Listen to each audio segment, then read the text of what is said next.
नमस्कार दोस्तों, आपका स्वागत है मैथ्स मैजिक एंड लॉजिक के एक नए इंटरेस्टिंग वीडियो में। जैसा कि आप सबको स्क्रीन पर दिखाई ही दे रहा है, हमारा आज का टॉपिक है बेसिक ज्योमेट्रिकल आइडियाज़। जैसा कि नाम से ही समझ में आ रहा है, बेसिक ज्योमेट्रिकल आइडियाज़। ज्योमेट्रिकल क्या होती है? ज्योमेट्री क्या होती है? ज्योमेट्री की इन्वेंशन की गई थी आपके जो हमारे जो मैथमेटिशियंस थे, उन्होंने ज्योमेट्री की इन्वेंशन की थी मेज़रमेंट के लिए। किस चीज़ की मेज़रमेंट के लिए? अर्थ की मेज़रमेंट के लिए। जियो का मतलब होता है अर्थ और मैट्रिक का मतलब होता है मेज़रमेंट। तो उसके मेज़रमेंट के लिए ज्योमेट्री की इन्वेंशन की गई। ज्योमेट्री का यूज़ आर्ट्स में, आर्किटेक्चर में, इन्वेंशंस में, मेज़रमेंट में बहुत सारी जगह यूज़ होता है। लेकिन क्योंकि हम छोटे लेवल से स्टार्ट कर रहे हैं, जूनियर लेवल से स्टार्ट कर रहे हैं, इसलिए हम ज्योमेट्री के बेसिक आइडियाज़ के बारे में आज क्या करेंगे? डिस्कशन करेंगे। बेसिक आइडियाज़ का मतलब कि ज्योमेट्री में आपके पास जो बेसिक चीज़ें हैं कि ज्योमेट्री स्टार्ट कैसे होती है, क्या क्या उसके अंदर शेप्स होती हैं, कहाँ से वो शेप शुरू होती है, उन सभी को क्लियर करने की कोशिश करेंगे आज इस वीडियो में। तो चलिए स्टार्ट करते हैं हमारा एक और इंटरेस्टिंग वीडियो, जिसका टॉपिक है बेसिक ज्योमेट्रिकल आइडियाज़। देखिए दोस्तों, ज्योमेट्रिकल आइडियाज़ के अंदर या ज्योमेट्री के अंदर जो सबसे पहला चीज़ है आपके पास, या जो सबसे पहली आपके पास टर्म है, दैट इज़ योर पॉइंट। उस टर्म को क्या कहते हैं हम? पॉइंट। वैसे तो हमने अपनी जनरल लैंग्वेज में पॉइंट बहुत बार सुना है। पॉइंट क्या होती है? इस डॉट को आप क्या कहेंगे? अगर हम पेन से हमने ये डॉट लगा दी तो ये क्या बन गया आपके पास? पॉइंट। ठीक है। मैथमेटिक्स के अंदर पॉइंट जो है वो किस चीज़ के लिए यूज़ किया जाता है? टू गिव योर लोकेशन, कि आपकी लोकेशन क्या है। आपकी लोकेशन का पता लगाने के लिए या किसी भी चीज़ की लोकेशन का पता लगाने के लिए हम क्या करते हैं? पॉइंट यूज़ करते हैं, और उस पॉइंट को कोई नाम भी दे देते हैं। जैसे ए है, ए आपके पास ये जो पॉइंट है, इस पॉइंट की लोकेशन है। ठीक है। अब ये जो लोकेशन है ये कहाँ यूज़ की जाती है? बहुत सारी जगह हम पॉइंट्स का यूज़ करते हैं। जैसे दोस्तों, हम कोई भी शेप बनाते हैं तो उन शेप की एजेस जो होती हैं वो आपस में जहाँ पर मीट करती हैं, ये भी आपके पास पॉइंट है। तो ये पॉइंट आपको बताता है कि ये दोनों एजेस जो हैं वो आपस में कहाँ पर मीट कर रही हैं। इसी तरह से मैप के अंदर आपने देखा होगा कि मान लीजिए किसी स्टेट को इस तरह से रिप्रेजेंट किया गया है। मान लीजिए ये जो स्टेट है आपके पास, ये आपके पास राजस्थान है। इस राजस्थान के अंदर आपने देखा होगा कि एक पॉइंट लगाकर डिनोट किया जाता है कि ये आपके पास क्या है? जयपुर है। यानी राजस्थान की क्या है आपके पास? कैपिटल है। तो समझ में आया पॉइंट का यूज़ किस लिए किया गया? पॉइंट का यूज़ किया गया दोस्तों लोकेशन फाइंड आउट करने के लिए। ठीक है। पोजीशन बताने के लिए कि आपकी जो लोकेशन है वो कहाँ है। आपने देखा होगा कि मोबाइल्स के अंदर भी जब हम ट्रैवल करते हैं और जीपीएस ऑन करते हैं तो वहाँ पर जो लोकेशन होती है वो पॉइंट से ही डिनोट की जाती है कि ये आपके पास रोहिणी का पॉइंट है अगर हम दिल्ली में हैं, ये द्वारका का पॉइंट है। ठीक है। ये आपके पास पालम फ्लाईओवर का पॉइंट है। तो वो पॉइंट से वहाँ पर लोकेशन ड्रॉ की जाती है। तो समझ में आया? अब देखिए, क्योंकि पॉइंट जो है वो तो एक डॉट की फॉर्म में है, तो पॉइंट की अपने आप की तो कोई डायमेंशन ही नहीं है। ये जो पॉइंट है इसकी कोई डायमेंशन नहीं है। तो पॉइंट की प्रॉपर्टी क्या है? Have no dimension. क्या नहीं है इसकी? कोई भी आपके पास डायमेंशन नहीं है। ठीक है। इसकी कोई भी आपके पास क्या नहीं है? डायमेंशन नहीं है। डायमेंशन का मतलब क्या होता है दोस्तों? कि ना तो इसके पास लेंथ है, ना ही इसके पास विड्थ है, ना ही इसके पास हाइट है। क्लियर? तो आपके पास पॉइंट जो होता है उसकी क्या नहीं होती है? कोई भी डायमेंशन नहीं होती है। कोई भी डायमेंशन नहीं होती है। डायमेंशन का मतलब कि जो पॉइंट है उसकी ना तो कोई लेंथ होती है, ना कोई विड्थ होती है, ना कोई हाइट होती है। तो this is the first term which is used in a geometric mathematics. ठीक है। Now the second term is second term is line segment. Your second term is line segment. तो दोस्तों लाइन सेगमेंट आपके पास क्या होता है? देखिए आपके पास अब जैसे पॉइंट पता चल गया, आपके पास कोई दो पॉइंट्स हैं. इस पॉइंट की लोकेशन को ए से रिप्रेजेंट कर दिया, इस पॉइंट की लोकेशन को हमने बी से रिप्रेजेंट कर दिया. अब इन दोनों पॉइंट्स को ज्वाइन करने वाला जो डिस्टेंस होगा या इन दोनों पॉइंट्स के बीच का जो डिस्टेंस होगा उसको क्या कहा जाएगा? Line segment. यानी लाइन सेगमेंट आपके पास क्या होता है? दो पॉइंट्स के बीच का जो डिस्टेंस होता है उसको हम क्या कहते हैं दोस्तों? लाइन सेगमेंट कहते हैं. लेकिन देखिए ए से बी जाने का तरीका तो ये भी हो सकता है, ए से बी जाने का तरीका तो ये भी हो सकता है. तो आपके पास क्या ये सारे लाइन सेगमेंट हैं? नहीं. लाइन सेगमेंट की डेफिनेशन क्या है? Line segment is the shortest distance. क्या होता है लाइन सेगमेंट? आपके पास एक पॉइंट से दूसरे पॉइंट तक जाने का क्या होता है दोस्तों? शॉर्टेस्ट डिस्टेंस, सबसे छोटा डिस्टेंस.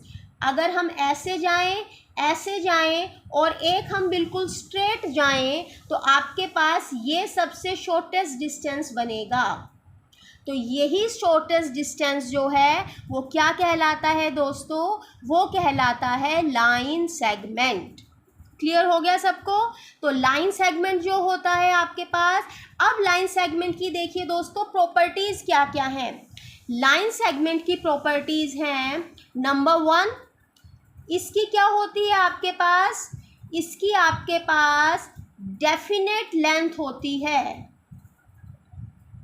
क्या होती है आपके पास? इसकी डेफिनेट लेंथ होती है. इसकी जो लेंथ होती है डेफिनेट है. हम ए से लेकर बी पॉइंट के बीच का क्या कर सकते हैं? डिस्टेंस मेज़र कर सकते हैं ना स्केल से कि इन दोनों पॉइंट्स के बीच का डिस्टेंस कितना है. तो इसकी लेंथ क्या हो जाएगी? डेफिनेट. अगर मान लीजिए इन दोनों के बीच का डिस्टेंस 4 सेंटीमीटर है तो इस लाइन सेगमेंट ए बी क्या कहलाएगा आपके पास? Line segment. रिप्रेजेंट कैसे किया जाता है? जो इसका स्टार्टिंग पॉइंट होता है वहाँ से जहाँ पर ये ख़त्म हो गया, इसका एंडिंग पॉइंट हो गया वो, तो स्टार्टिंग पॉइंट और एंडिंग पॉइंट को लिखा जाएगा और इसके ऊपर इस तरह से आपके पास साइन लगा दिया जाएगा. This is the representation of a line segment. ये क्या है आपके पास? लाइन सेगमेंट की रिप्रेजेंटेशन है. ठीक है. तो प्रॉपर्टी क्या हो गई? सबसे पहले डेफिनेट लेंथ, दूसरा ये इसकी रिप्रेजेंटेशन हो गई लाइन सेगमेंट की, और थर्ड आपके पास क्या होगा? It have starting point. क्या होगा इसके पास? स्टार्टिंग पॉइंट भी होगा एंड एंडिंग पॉइंट, और इसका एंडिंग पॉइंट भी होगा. समझ में आया आपको कि जो लाइन सेगमेंट है, देखिए जो पॉइंट था, पॉइंट की क्या थी? कोई भी डायमेंशन नहीं थी, ना तो उसकी लेंथ थी, ना उसकी विड्थ थी, ना उसकी हाइट थी. लाइन सेगमेंट क्या है आपके पास? लाइन सेगमेंट जो है वो दो पॉइंट्स के बीच का शॉर्टेस्ट डिस्टेंस है, और ये क्या होता है? डेफिनेट होता है, फिक्स होता है. अगर उसने कहा कि ए और बी का डिस्टेंस 5 सेंटीमीटर है तो 5 सेंटीमीटर ही ए बी होगा. चाहे ए बी को ऐसे बना लीजिए आप, चाहे हम ए बी को ऐसे ड्रॉ कर लें, तो भी वो क्या रहेगा? 5 सेंटीमीटर ही रहेगा. चाहे हम ए बी को ऐसे ड्रॉ कर लें तो भी वो क्या रहेगा आपके पास? 5 सेंटीमीटर ही रहेगा. क्लियर दोस्तों? आपके पास लाइन सेगमेंट क्या हो गया? आपके पास शॉर्टेस्ट डिस्टेंस हो गया दो पॉइंट्स के बीच का. दूसरा लाइन सेगमेंट की क्या प्रॉपर्टी हो गई कि उसका स्टार्टिंग पॉइंट भी होता है और उसका क्या होता है आपके पास? एंडिंग पॉइंट भी होता है. क्लियर? लेकिन लाइन सेगमेंट जो है आपके पास वो एक शॉर्टेस्ट डिस्टेंस होता है दो पॉइंट्स के बीच का, और उसकी रिप्रेजेंटेशन कैसे है? लाइन जहाँ से स्टार्ट होएगी आपके पास वो पॉइंट, जहाँ पर एंड होगी वो पॉइंट, दोनों पॉइंट्स को लिखेंगे और उनके ऊपर हम ये लाइन सेगमेंट का साइन बना देंगे. तो this is the representation of line segment. Question आता है draw a 4 centimetre line segment. एक 4 सेंटीमीटर का लाइन सेगमेंट ड्रॉ कीजिए. तो क्या करेंगे? स्केल रखेंगे. स्केल रखकर जहाँ से स्केल स्टार्ट होता है वो उसका स्टार्टिंग पॉइंट, जहाँ पर 4 सेंटीमीटर लिखा हुआ है स्केल पर वो उसका क्या हो जाएगा? Ending point. और दोनों पॉइंट्स को ज्वाइन कर देंगे तो वो आपका क्या बन गया है, लाइन सेगमेंट बन गया है दोस्तों। ठीक है, अब आपके पास जो थर्ड टर्म यूज होगी, दिस इज योर, जो आपके पास थर्ड टर्म यूज होगी दोस्तों, वो है आपके पास रे। अब देखिए रे क्या होती है। ठीक है, हमने कई बार सुना होगा ना सनरेज जो है हमारी अर्थ पर इतने टाइम में पहुंचती हैं, तो वो क्या है, उनको रेज क्यों कहा गया। ठीक है, अब हम सन की जो रेज है, आपने साइंस के अंदर बार बार ये वर्ड सुना होगा कि सन की जो रेज है वो सन से अर्थ तक पहुंचने में इतना टाइम लगाती हैं, तो उनको रेज क्यों कहा गया, वो देखिए, ये आपके पास सन है, सन की जो रेज हैं वो इस तरह से क्या होंगी, मूव होंगी। ठीक है, अब आपके पास देखिए यहाँ पर क्या हो रहा है, जो सन है वो उस रेज का क्या है, स्टार्टिंग पॉइंट है, लेकिन एंडिंग पॉइंट हमारे पास नहीं है। ये एरो ये कहता है कि ये रेज कहाँ तक जाएंगी ये हमें नहीं पता है। क्लियर दोस्तों, तो आपके पास जो रेज हैं उससे आपके पास इस फिगर से आप क्या डेफिनेशन निकाल पाएंगे रेज की, तो रेज जो होता है आपके पास, रेज की प्रॉपर्टी क्या हो गई, रेज जो आपके पास होता है हैव स्टार्टिंग पॉइंट। क्या होता है, स्टार्टिंग पॉइंट तो इसका होता है, but not have ending point, लेकिन उसका एंडिंग पॉइंट नहीं होता है। क्लियर दोस्तों, रे क्या होती है आपके पास, रे वो आपके पास लाइन होती है जिसका स्टार्टिंग पॉइंट तो है, यानी हमें पता है कि उसका सोर्स कहाँ से है, वो कहाँ से निकल रही है, लेकिन उसका एंडिंग पॉइंट हमें नहीं पता कि वो कहाँ तक जाएगी, तो इसको हम कहते हैं रे। रे को रिप्रेजेंट कैसे किया जाता है दोस्तों, रे की रिप्रेजेंटेशन होती है आपके पास, रे की रिप्रेजेंटेशन के लिए हम ये बनाएंगे, this is the representation of रे। ये आपके पास ए पॉइंट मान लीजिए जहाँ से उसने स्टार्ट किया और हमें उसका एंडिंग पॉइंट नहीं पता है। इस पूरी रे के ऊपर कोई भी हम पॉइंट बी ले सकते हैं ताकि हम उसको क्या कर सके, रिप्रेजेंट कर सके, लेकिन B is not the ending point of the ray. Ray जो है वो आपके पास इनडेफिनेटली मूव करेगी आगे की तरफ, हमें नहीं पता उसका एंडिंग पॉइंट क्या है, हमें सिर्फ उसका स्टार्टिंग पॉइंट पता है कि जो रे है वो यहाँ से स्टार्ट हुई। तो इसकी रिप्रेजेंटेशन कैसे करेंगे, जो स्टार्टिंग पॉइंट है वो, और जो भी रे के ऊपर आपको दूसरा पॉइंट दे रखा है उसको रिप्रेजेंट कर दीजिए और उसके ऊपर रे का सिंबल लगा दीजिए। This is the representation of रे। ये क्या है दोस्तों, रे की आपके पास रिप्रेजेंटेशन है। क्लियर दोस्तों, उसके बाद जो नेक्स्ट पॉइंट है आपका वो है आपके पास लाइन, कि आपके पास लाइन क्या होती है।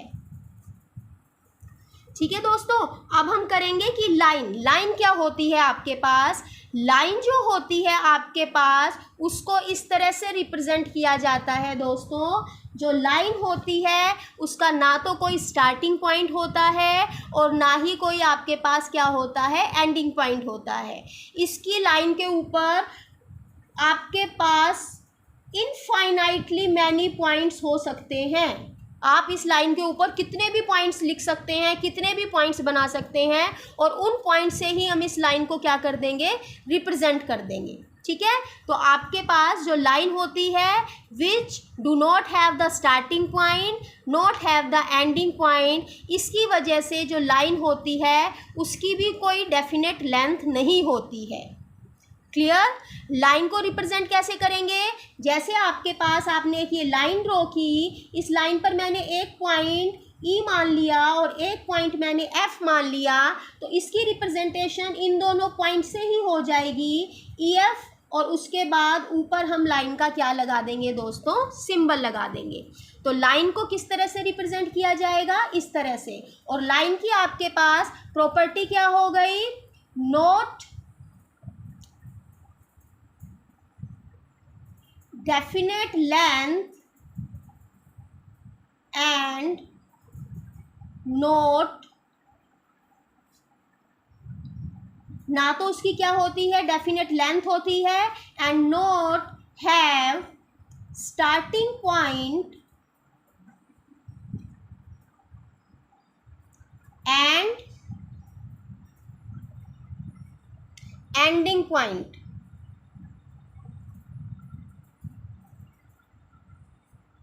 क्लियर दोस्तों कि आपके पास जो लाइन होती है उसकी ना तो कोई डेफिनेट लेंथ होती है, ना ही उसका स्टार्टिंग पॉइंट होता है, और ना ही उसका क्या होता है, एंडिंग पॉइंट होता है। अब आपको रे और लाइन के बीच में डिफरेंस पता लग गया होगा। रे का जो स्टार्टिंग पॉइंट होता है, सोर्स होता है, लेकिन एंडिंग पॉइंट नहीं होता। बट लाइन का ना तो कोई स्टार्टिंग पॉइंट होता है और ना ही दोस्तों उसका कोई एंडिंग पॉइंट होता है। क्लियर। अब आपके पास नेक्स्ट आता है जो टॉपिक ज्योमेट्रिकल शेप्स में, वो आता है दोस्तों आपके पास इंटरसेक्टिंग लाइंस। क्या है आपके पास नेक्स्ट टॉपिक? Intersecting lines. कि इंटरसेक्टिंग लाइंस कौन सी होती हैं? इंटरसेक्टिंग लाइंस आपके पास वो लाइंस होती हैं जो आपस में एक दूसरे को किसी एक पॉइंट पर मीट करती हैं, या फिर किसी एक पॉइंट पर क्रॉस करती हैं, या फिर किसी एक पॉइंट पर ज्वाइन करती हैं। जैसे आपके पास एक ये वाली आपके पास लाइन हो गई और एक लाइन हो गई दोस्तों आपके पास ये। तो ये इस लाइन का मान लीजिए पॉइंट है ए बी, और ये कोई लाइन है जिस पर कोई दो पॉइंट है सी डी, और ये दोनों लाइन आपस में ओ पॉइंट पर इंटरसेक्ट करती हैं। तो these are called the intersecting lines. Intersecting lines का एक एग्जाम्पल है हमारे पास हमारी नोटबुक। देखिए जैसे हमारे पास एक ये नोटबुक है दोस्तों, ठीक है। इस नोटबुक की ये जो एजेस हैं, ये वाली एजेस और ये एजेस, इन एजेस को क्या कहा जाता है? Adjacent edges. जो एडजेसेंट एजेस हैं, ये एडजेसेंट एजेस दोनों किस पॉइंट पर आपके पास मीट कर रही है, किस पॉइंट पर ज्वाइन कर रही है? इस पॉइंट पर ज्वाइन कर रही हैं। तो ये दोनों आपस में क्या होंगी? इंटरसेक्टिंग लाइंस होंगी। इसी तरह से ये वाली लाइन और ये वाली जो लाइन है आपके पास दोस्तों, ये वाली लाइन और ये वाली लाइन जो है आपके पास, ये दोनों इस पॉइंट पर आपके पास ज्वाइन कर रही हैं। तो ये भी इंटरसेक्टिंग लाइंस हैं। ये वाली एज और ये वाली जो एज है आपके पास, ये दोनों इस पॉइंट पर ज्वाइन कर रही हैं। तो ये भी इंटरसेक्टिंग लाइन है। और ये वाली एज और ये वाली एज दोनों आपके पास इस पॉइंट पर ज्वाइन कर रही हैं। तो ये भी क्या है आपके पास? इंटरसेक्टिंग लाइंस हैं। तो समझ में आया आपको? इंटरसेक्टिंग लाइंस जो हैं वो इस तरह से भी होती हैं। तो इंटरसेक्टिंग लाइंस आपके पास, जैसे मान लीजिए आपके पास कोई शेप है, ये आपके पास कोई शेप है, तो आपके पास ये वाली लाइन और ये वाली लाइन इंटरसेक्टिंग, ये वाली लाइन और ये वाली लाइन इंटरसेक्टिंग, ये वाली लाइन और ये वाली लाइन भी इंटरसेक्टिंग, और ये वाली लाइन और ये वाली लाइन भी इंटरसेक्टिंग लाइंस के पेयर होंगे। क्लियर दोस्तों? तो ये होती हैं आपके पास इंटरसेक्टिंग लाइंस। जैसे आपके पास मान लीजिए एक आपके पास ये फिगर है, ठीक है।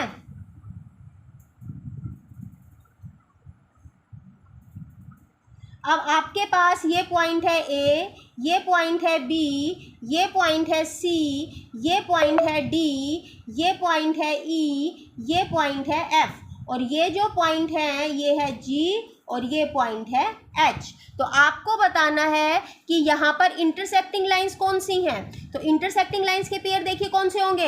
एक तो ये वाली लाइन है। अब इस लाइन पर आपके पास ए एंड बी, तो ये क्या हो जाएंगी? आपस में इंटरसेक्टिंग लाइंस हो जाएंगी। इंटरसेक्टिंग लाइंस के बाद दोस्तों नेक्स्ट है हमारे पास पैरेलल लाइन। कि आपके पास पैरेलल लाइंस कौन सी होती हैं। क्लियर? तो दोस्तों पैरेलल लाइंस आपके पास वो लाइंस होती हैं जो चलती तो हमेशा साथ साथ हैं। क्या होती हैं? चलती तो हमेशा साथ साथ हैं, लेकिन आपस में कभी भी एक दूसरे से नहीं मिलती। इन लाइंस को हम क्या कहते हैं दोस्तों? Parallel lines. जैसे मान लीजिए एक लाइन ये है और एक लाइन ये है, तो ए बी लाइन जो है that is parallel to C D. ये आपस में क्या होंगी, पैरेलल होंगी। ये साथ साथ तो चलेंगी हमेशा, लेकिन कभी भी एक दूसरे को क्या नहीं करेंगी, क्रॉस नहीं करेंगी, कभी भी एक दूसरे के साथ मिलेंगी नहीं। तो अगर आपके पास कोई ये शेप है, आपके पास मान लीजिए रेक्टेंगल की शेप है, तो उसकी जो एडजेसेंट साइड्स होती हैं, these are the pair of intersecting lines, और जो उसकी अपोजिट साइड्स होती हैं, these are the pair of parallel lines. क्योंकि ये लाइंस आपके पास, आप इनको कितना भी आगे बढ़ाइए दोस्तों, कितना भी आगे बढ़ाइए, ये कभी भी एक दूसरे को किसी भी पॉइंट पर क्या नहीं करेंगी, क्रॉस नहीं करेंगी, इंटरसेक्ट नहीं करेंगी।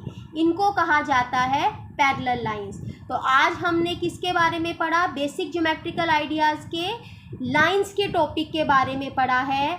इसी के अंदर जो नेक्स्ट टॉपिक है दैट इज़ योर कर्व। क्या है दोस्तों आपके पास, कर्व। अब देखिए लाइन की जो शेप होती है वो हमें पता है स्ट्रेट होती है, और कर्व की शेप तो कर्व से ही पता चल गया है जो स्ट्रेट ना हो। ठीक है, कर्व शेप कौन सी होती है, वो शेप जो स्ट्रेट ना हो उसको क्या कहा जाता है, कर्विकल शेप या कर्व कहा जाता है उनको। तो नेक्स्ट वीडियो के अंदर दोस्तों हम कर्व्स और close curve, open curve, polygons, इन सब टॉपिक्स को कवर करेंगे। तो अगर आपको ये वीडियो अच्छा लगा हो तो प्लीज़ इस वीडियो को लाइक कीजिए, शेयर कीजिए और मेरे चैनल को सब्सक्राइब कीजिए। धन्यवाद।